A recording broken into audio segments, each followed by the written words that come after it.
God kväll. Vad sker egentligen i sovjetarmen?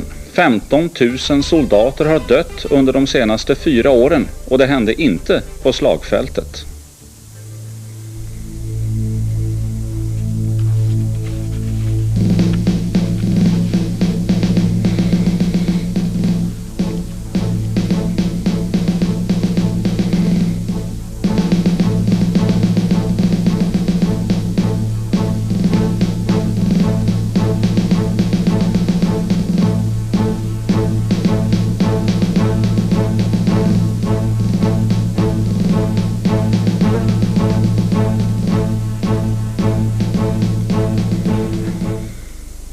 Ja, varför är antalet dödsfall i sovjetarmen 5-6 gånger högre än i väst? Vi söker svaret i ett starkt reportage inifrån. Det handlar bland annat om misshandel, tortyr och våldtäkt. Men innan vi kommer så långt ska vi möta en mästerspion, en förrädare. En som vid nyligen fyllda 50 redan har gått till historien som en av de främsta i det internationella spionagets skuggvärld. Han heter Oleg Gordievskij, sovjetspionen som blev dubbelagent, som hoppade av och som började berätta. Och nu har för första gången svensk television intervjuat honom om den sovjetiska underrättelsetjänsten KGB och Olof Palme, om KGB och Stig Bergling, om KGB och Socialistinternationalens förre generalsekreterare Bernt Karlsson. Först en bakgrund. Gordievskij hoppade av i England 1985. 25 sovjetiska diplomater stationerade i London utvisas anklagade för olovlig underrättelseverksamhet. En av de största spionaffärerna i brittisk historia var ett faktum. The Soviet embassy most strongly protests against this provocative measure. The British government says these men are spies. You say they're not spies.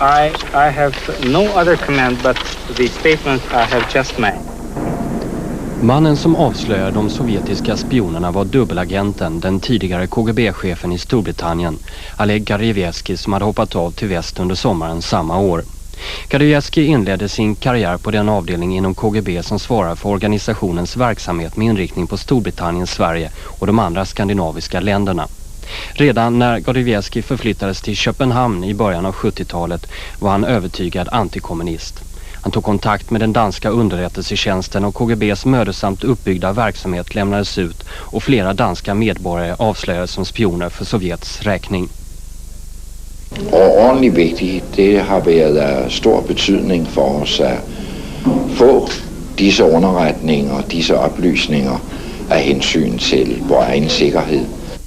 Samtidigt fick den engelska underrättelseorganisationen MI6 ta del av Gordievskijs uppgifter om svenska och norska medborgare som arbetade för Sovjetunionen. Stig Bergling och Arne Treholt var några av dem som avslöjades.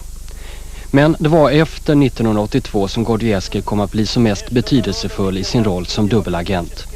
Då hade han förflyttats till Storbritannien och kunde leverera ingående information om KGBs verksamhet i landet. Det var också då han kom med uppgift om den 5:e mannen.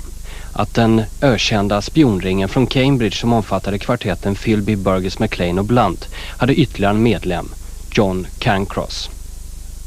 Själv anser dubbelagenten att hans viktigaste bidrag till väst var 1983 när den tidigare KGB-chefen och dåvarande Sovjetledaren Andropov var döende. Enligt Gordievskij rådde stor osäkerhet och nervositet inom ledarskiktet i Kreml. Bland annat misstänkte Moskva att väst hade för avsikt att inleda ett kärnvapenkrig i samband med en NATO-manöver i november samma år.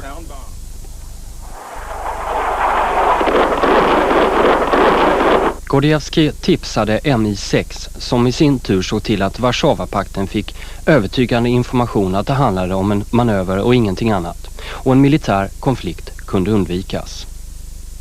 Ingen duvunge precis. Och nu ska vi höra honom själv berätta. Bland annat då om vad han visste om KGBs förhållande till ett antal namnkunniga svenskar.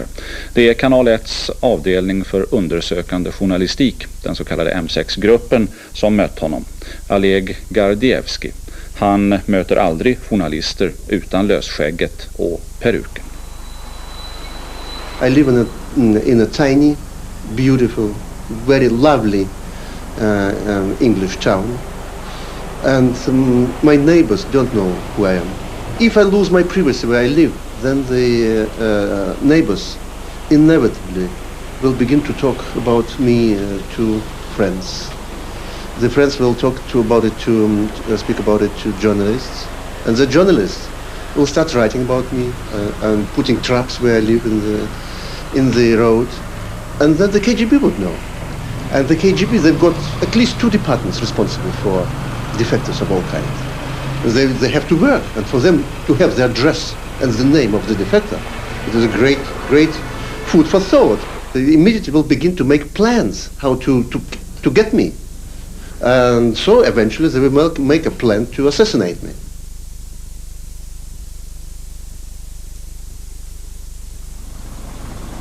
–1985 började KGB misstänka att Oleg Gordievskij var en förrädare.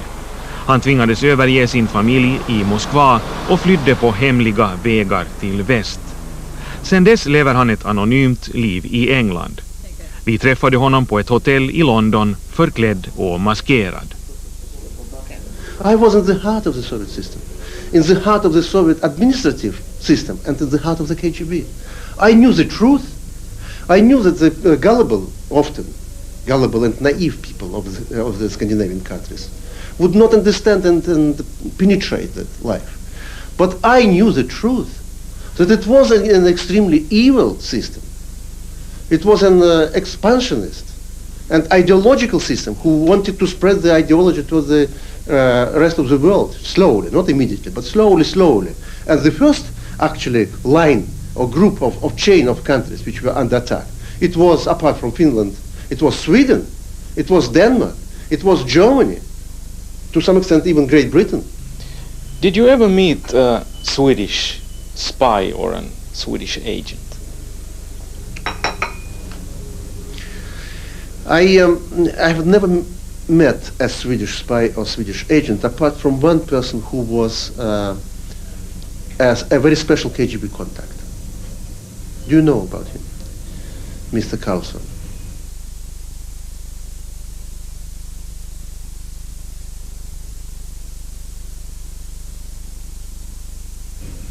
There are in the KGB several categories of contacts. Like, for example, the most important, agent. It is a person who does for the KGB the important job. He obtaining information and doing whatever he is told by the KGB. Often he is paid money. Not always, but often. Later in the KGB they invented a second category of an agent, which they call confidential contact.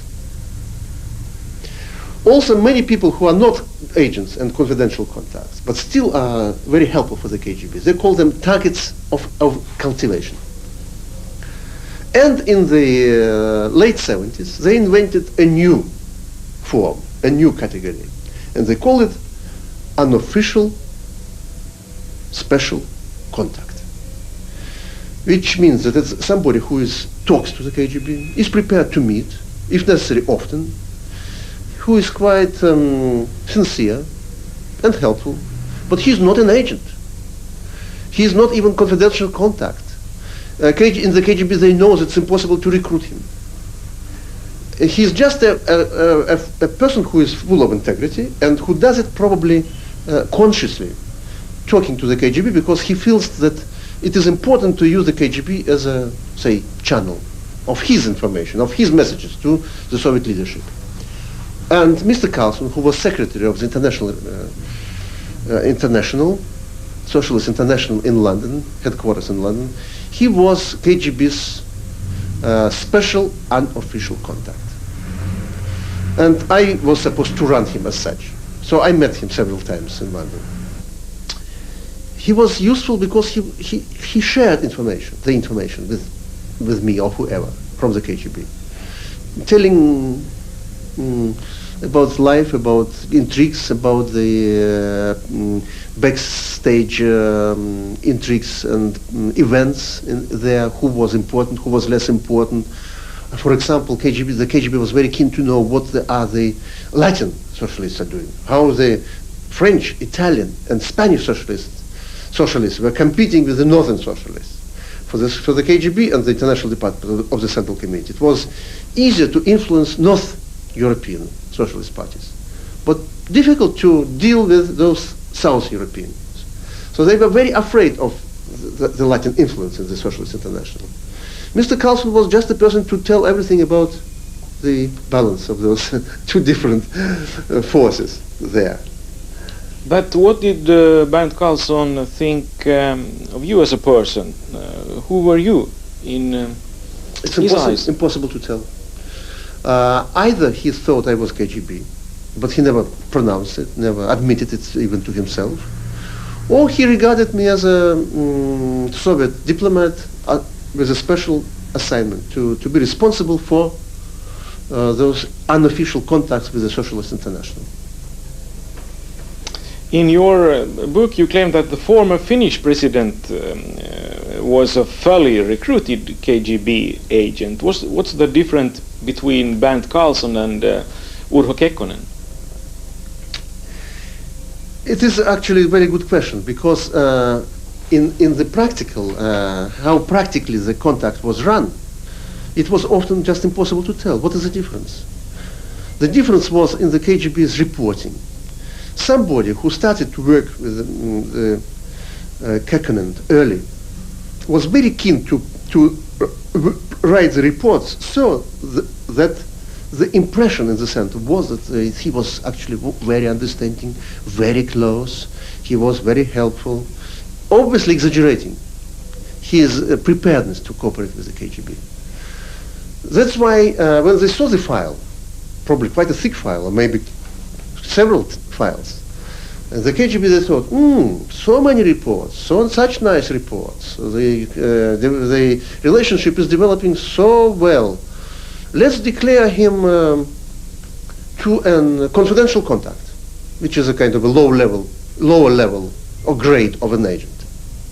And he's declared by the KGB, being a confidential contact of the KGB. The man himself never realized he was a KGB contact or somebody who was already in the KGB's network, agent network, or in the case there was a file on him. He was just chatting, and maybe sometimes, yes, doing something what the Soviet official told him to do because he thought it was in the interest of Finland.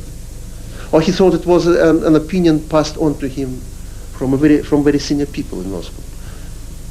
Do you mean that Olof Palme also was chatting, or what do you mean by when you claim that KGB had great hopes in Olof Palme? No, the hope was to make him to an agent, yes, but it remained a hope, not a reality, because he was cultivated for quite a long time and well by Mr. you-know-whom, Nyland.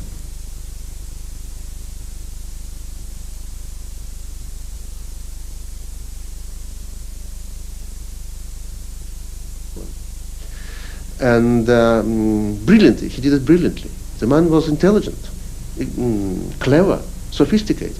He did it very well, writing nice reports about the whole process of cultivation. But it never came to the level when KGB could regard Mr. Palme as a confidential contact or even a special unofficial contact. It never came to it.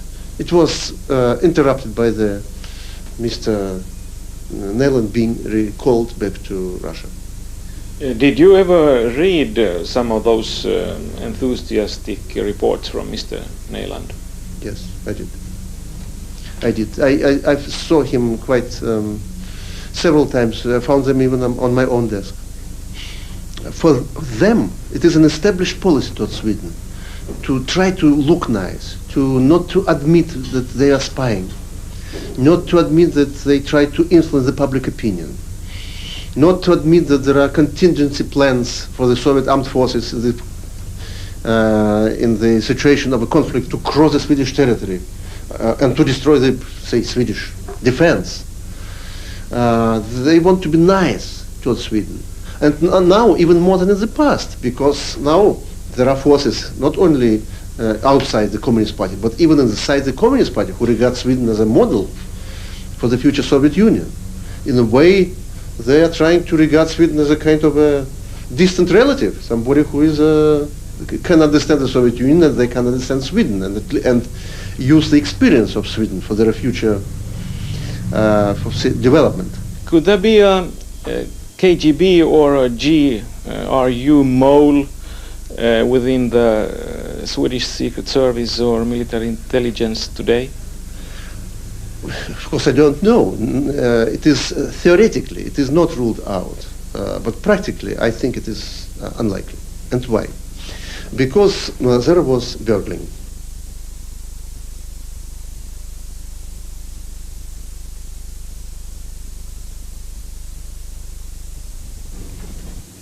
It was brilliant for the KGB acquisition. For them, it was a tremendous asset to have such an agent in the Swedish intelligence community. Then he was caught, arrested, tried, imprisoned.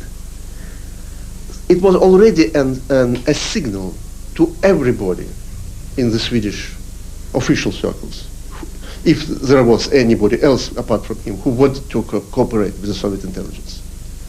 So it was a great warning. Secondly, my escape from the Soviet Union in '85, and some revelations about Sweden, which were about Sweden, which were published afterwards, and the very fact, the knowledge that there had been such an Western mole in the KGB, who was able to tell the Brits and the Scandinavian people about penetration of their society. It was another warning to anybody who wanted to cooperate with the KGB.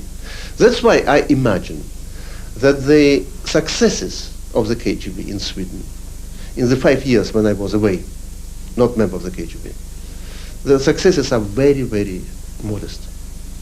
What do you know about Stig Bergling? Actually, I know quite very little. I knew that there was an agent for the KGB in the Swedish security community in the 70s. Who he was, in which department, what he was doing, I never knew exactly. The very fact that there was such a penetration reached me by chance, and in the 70s, and I informed my British friends about it. Later, again, from some internal KGB sources, I learned that that source was being run not by the KGB any longer, but the GRU. And it was very great surprise for me. I said, how has it happened? If it is somebody in the security service, in the intelligence community, it's supposed to be KGB only. No way, no point at all to run it by the army, armed forces. And they said, no, he's actually in the armed forces. And it was another detail which I think, I'm not sure, but I think I was able to tell the Brits. And it helped the KGB, it helped the Swedish security service to identify him. To have an agent who is a policeman, or in the security service, or in the military security or intelligence service. Just to have an agent, it is an incredible success, incredible success. They told me, having that agent there, we are now encouraged to penetrate other intelligence communities in other Western countries, to recruit a Swede who is a security officer. It is means that we can now recruit whoever, and Frenchmen and the Brits and so on. It was for them. Psychologically, it was important. Some viewers might say, well, Mr. Gordievsky is a good storyteller, but what about his credibility?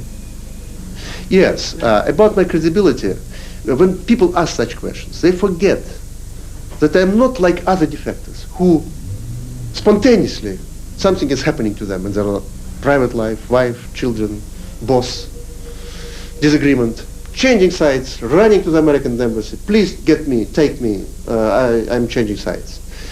I had my convictions, and as a result of a very slow, gradual, ideological process, I came to the decision to cooperate with the West in '74, and cooperated for 11 years. And in those 11 years, you can easily imagine that the British intelligence community was able to ask the same questions which are now I'm being asked by you, by other media, by all the people about the Fifth Man, about Scandinavia, about the United States. All the questions have been asked and asked again, and tested and checked, and asking my next posting during my next posting in Britain again. It's one point. So it has been all checked by the specialists, experts. Second point. After the cooperation for 11 years with the West, when I was running, when there was a risk for my life practically every day, now to come out here speaking to you, what point is for me to tell you lies? Why? This, being a disciplined and well-organized and purposeful agent for the West for many years, it is ridiculous for me to come now and to lose all my credibility telling lies to you. So it makes no sense. So a man who for years worked as a double agent and who left his family in the way you did, he could be reliable. Are you implying that I should? What is that? Because of being double agent, I'm not can be not believed. My point is just exactly that being an agent for the West, where I could check and in the 11 years they were able to test me so many times and recheck all those queries and doubts about my information, and all was confirmed eventually. Because of that long cooperation, there is no doubts about my credibility.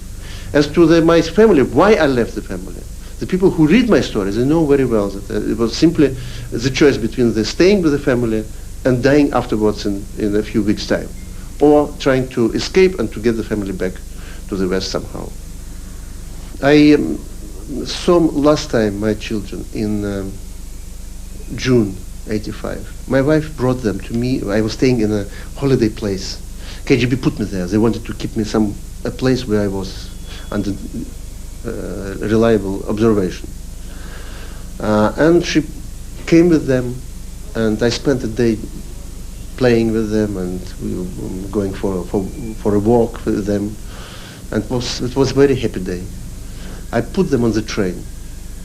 How old were your daughters? At that time they were 4 and 5 years old. I put them on the train and jumped from the train in the last moment when the doors were closing. And it was my last time when I saw them. Then a week later, the children were absent.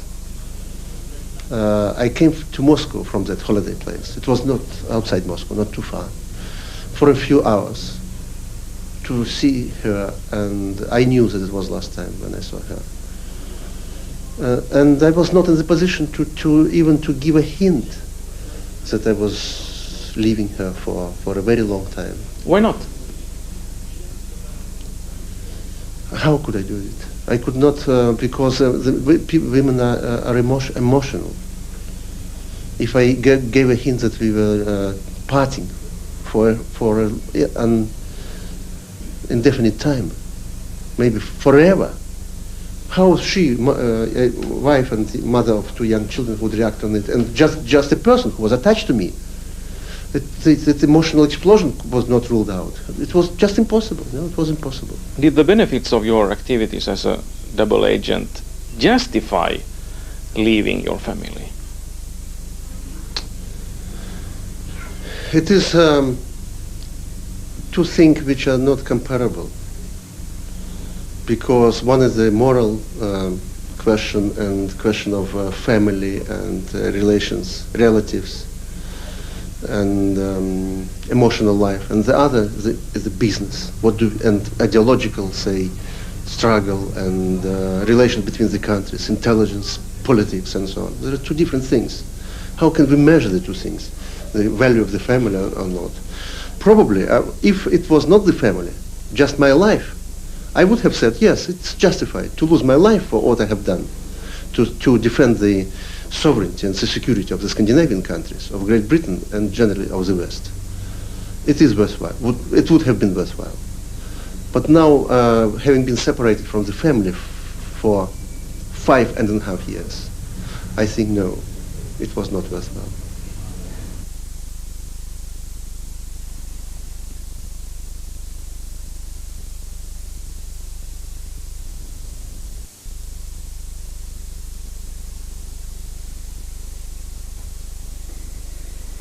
Så går vi vidare till Sovjetarmen. På onsdag den 7 november firas oktoberrevolutionen av år 1917 igen i Sovjetunionen, och det blir som vanligt stor militärparad på Röda torget. Det finns annars de som har velat inställa den i år, men genom ett presidentdekret genomförs den som vanligt. Och om ni var med oss för 3 veckor sedan kanske ni minns reportaget då om Sovjetarmen, om ryktena om militärkupp och vad som ligger bakom dem. Det gav en bild av tillståndet i Sovjetarmen. Ikväll visar vi en annan som handlar om ond, bråd död, misshandel, tortyr och våldtäkt. Fakta är följande. Varje år inkallas 100-tusentals värnpliktiga mellan 18 och 20. Cirka 15 000 soldater har dött under de senaste 4 åren. Då är offren från Afghanistankriget inte inräknade. Det betyder 5-6 gånger fler dödsfall i Sovjetarmen än i väst. Varför är det så? Vad är det som sker i Sovjetarmen? Vi söker svar ikväll med hjälp av ett finländskt reportage. Ett reportage där delvis dramatiserade scener har spelats in på autentisk plats i Sovjetunionen och där de flesta som deltar är före detta värnpliktiga i Sovjetarmen.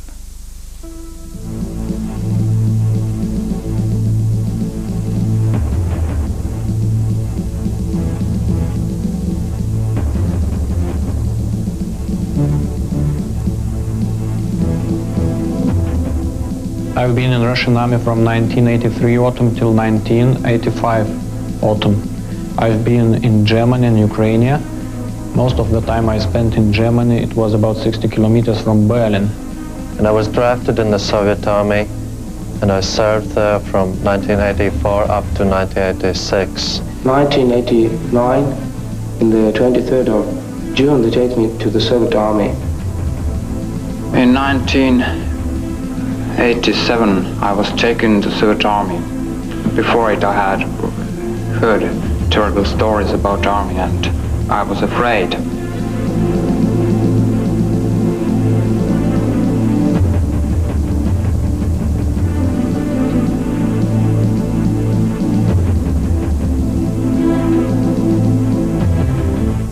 There is unwritten law system which existing between soldiers, and the officers are making picture that they don't know the system at all. After 12 months, it was an unwritten tradition, this underground law that all soldiers are hitting you 12 times, and after those 12 times you are becoming an old soldier.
You are becoming an old soldier. You are becoming a privileged soldier.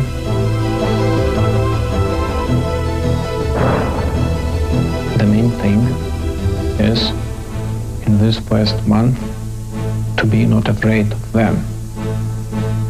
Because if they see you are afraid of them, you will be nothing, and you won't become privileged soldier after a year even. Because if anybody will see you are afraid of being fight, we will fight you as much as they can. So that's the main law of the system. If somebody was beaten when he was young, so he he's going to beat anybody when he's an old soldier. How does it happen? It happens because old soldiers know each other and young soldiers does not know each other, and officers are backing this system.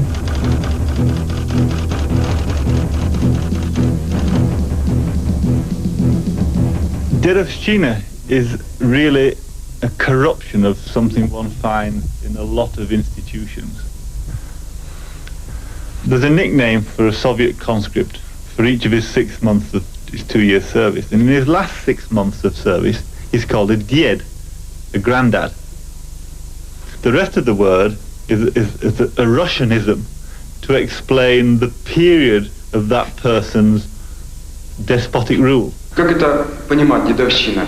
Это когда в казарме руководят не офицеры, не прапорщики и сержанты, а руководят те, кто имеет больше силы, кто отслужил, во-первых, больший срок в армии.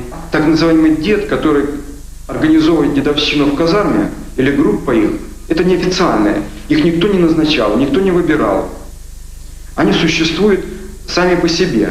Они действуют совсем незаконными методами. Эти методы могут быть и физическое, и моральное оскорбление, может быть избиение человека, выполнение разных работ, которые человеку унизительны. A good system, a good command and control system, a good staff in a school or in a military academy is always aware of that potential for abuse and is always prepared to stop it happening. What we've seen in the Soviet army is that abuse go unchecked for a long time and become so overwhelming that it's actually threatening military efficiency.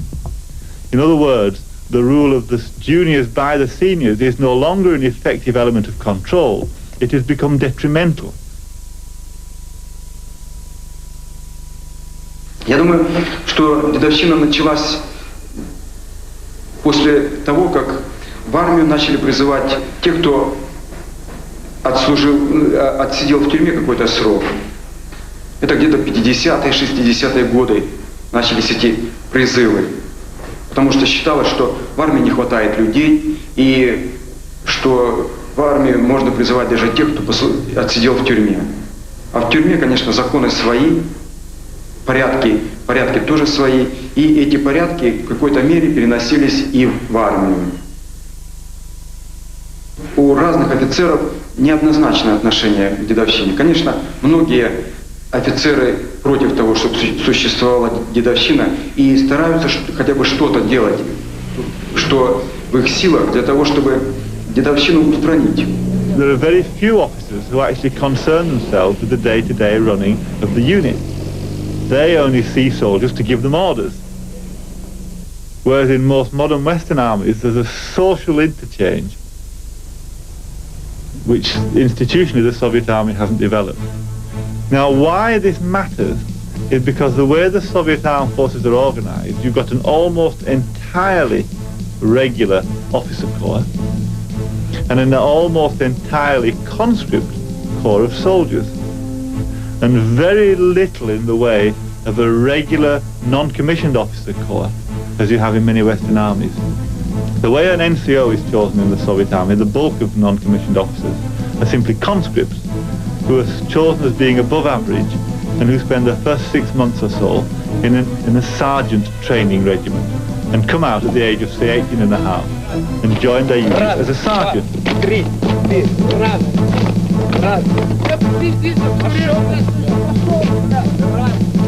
I came there as a sergeant.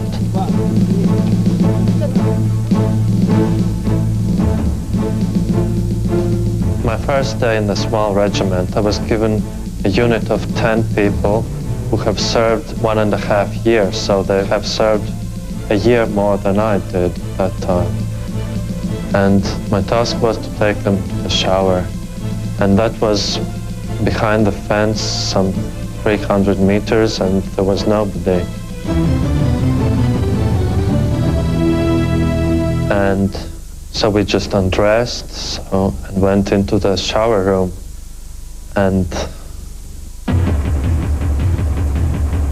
so they started to beat me, all 10 of them. And I just thought, my only thought is, okay guys, I'm to take care just to go over this and to remain alive.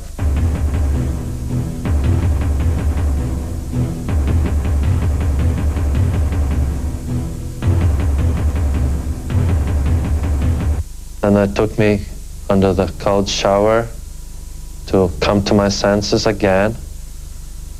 And then some of them did it again.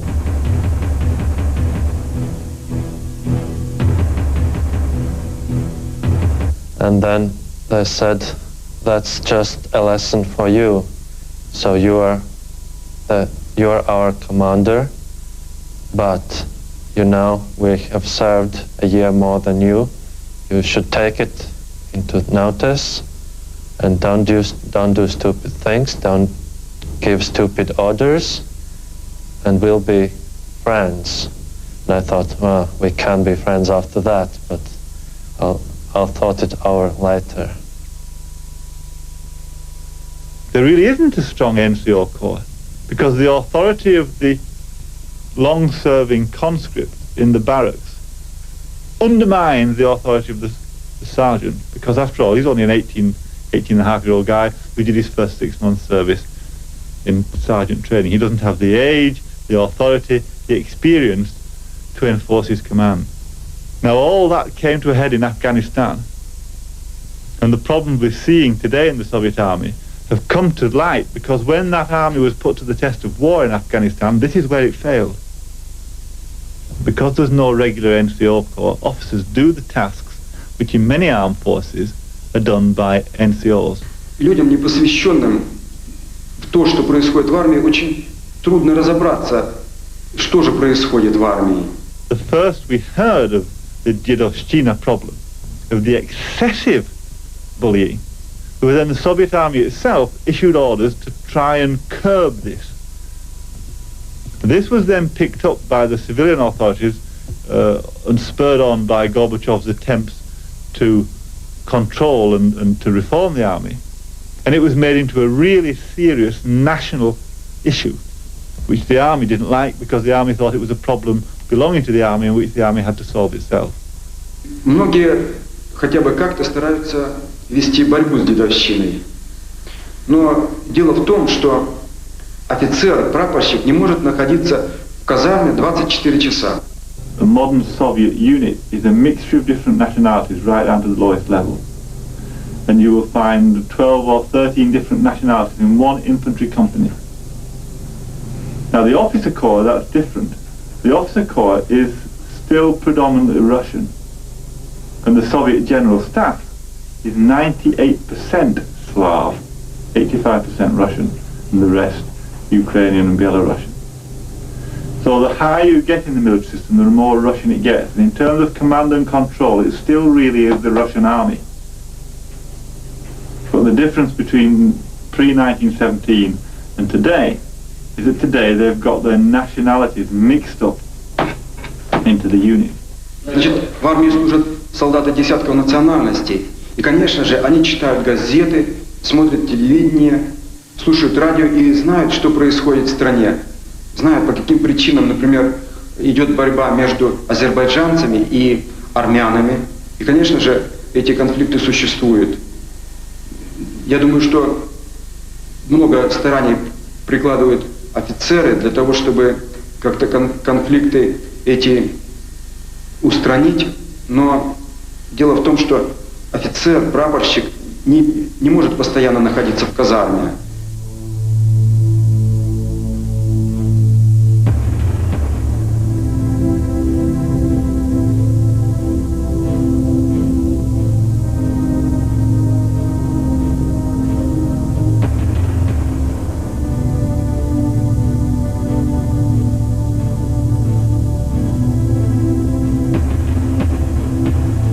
Hear reports from ex-Soviet soldiers of occurrence whereby a soldier very often Central Asian, who has been driven to desperation, perhaps by bullying, will during exercise turn his Kalashnikov onto the sergeants and Russians in his platoon and kill 10, 12, 15 at a time before he himself is stopped or shot.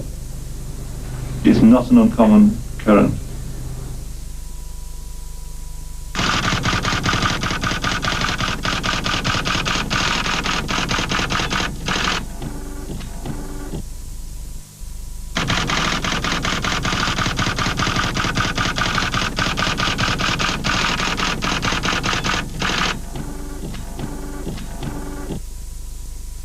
Когда существует нездоровое отношение в воинском коллективе, часто кончаются очень трагически.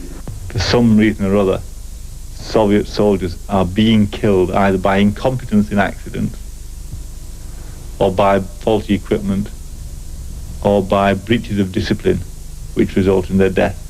I think the Soviet army is still an effective functioning army. It has problems, and the problems are akin in nature to the kind of problems which afflicted the American army just after Vietnam. Problems of morale, problems of discipline, problems of drug abuse and so on. It's just that the problems in the Soviet army are much greater in extent because they're reflections of problems of society. The Soviet army has to seek new sources of inspiration. It has to re-establish a traditional military disciplinary system. It has to find something to replace the communist ideal with. And it has to find some way of dealing with its different nationalities who no longer wish to serve in what they are beginning to see as a Russian imperial army. Det sägs att 20% av de 15 000 dödsfall man talar om under de senaste 4 åren är resultat av självmord, det vill säga 3 000. Det var ett reportage av Hakalaks produktion i Helsingfors, Detta. Och så avslutar vi allhelgonahelgens 8 dagar. Vi är tillbaka nästa söndag igen 7:15. Nu väntar vi på Aktuellt. Tack för ikväll.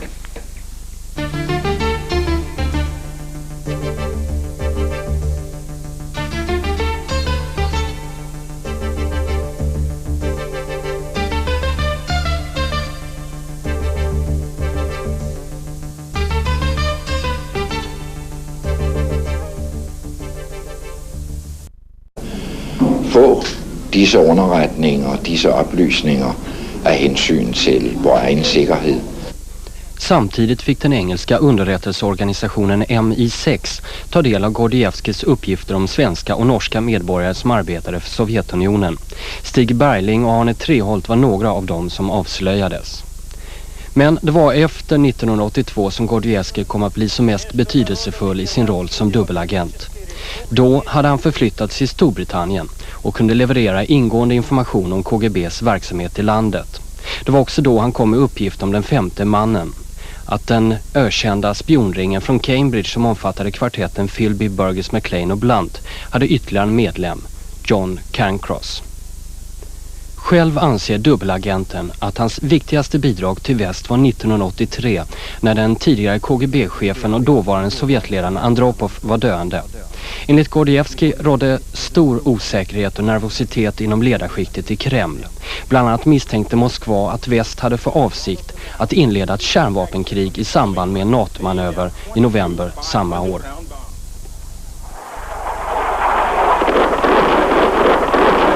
Gordievski tipsade MI6 som i sin tur såg till att Warszawapakten fick övertygande information att det handlade om en manöver och ingenting annat. Och en militär konflikt kunde undvikas.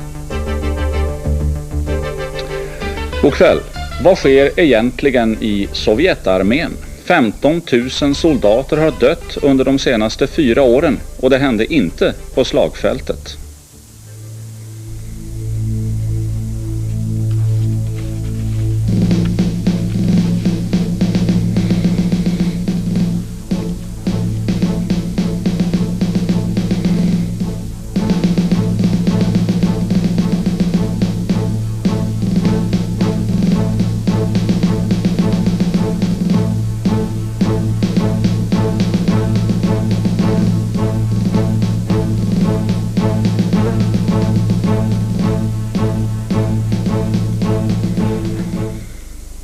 Ja, varför är antalet dödsfall i sovjetarmen 5-6 gånger högre än i väst? Vi söker svaret i ett starkt reportage inifrån.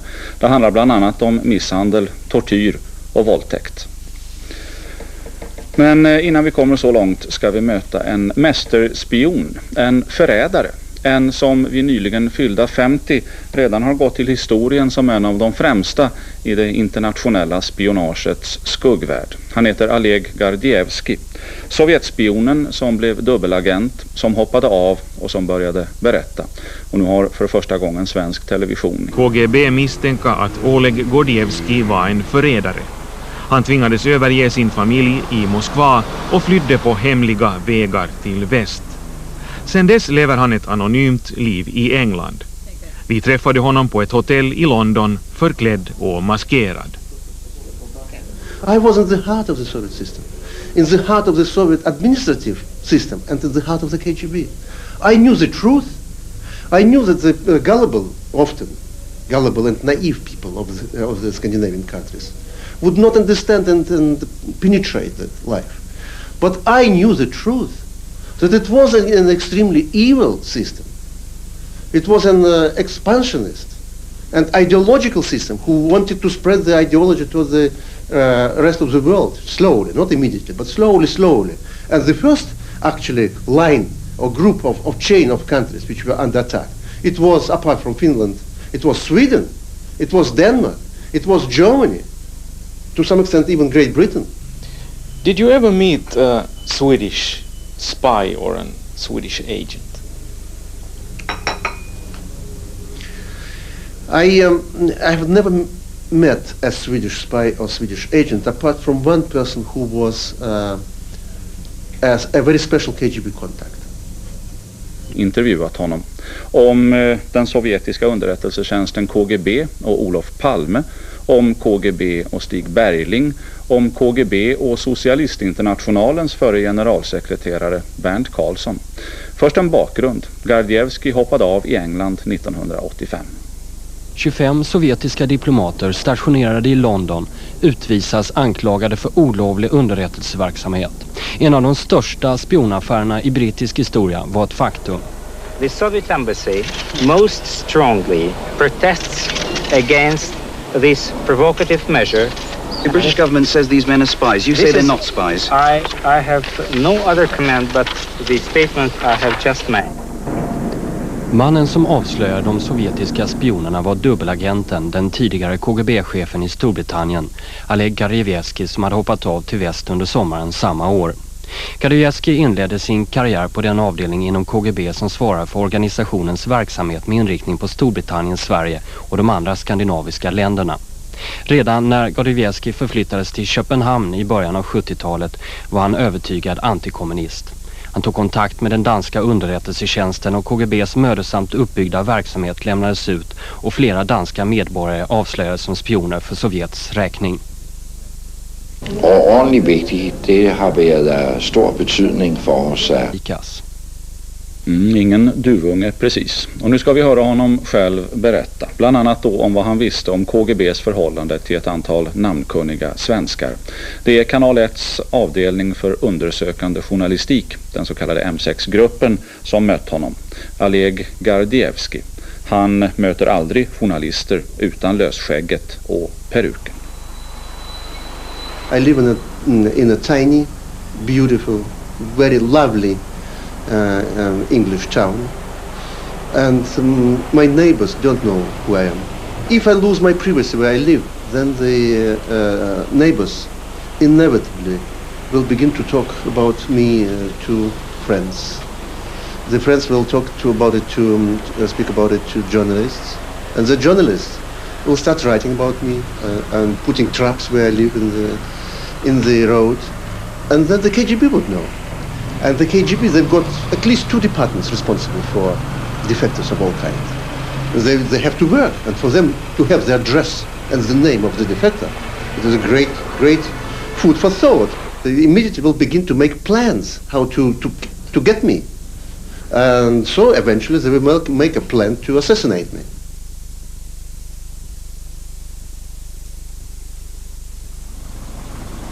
1985 började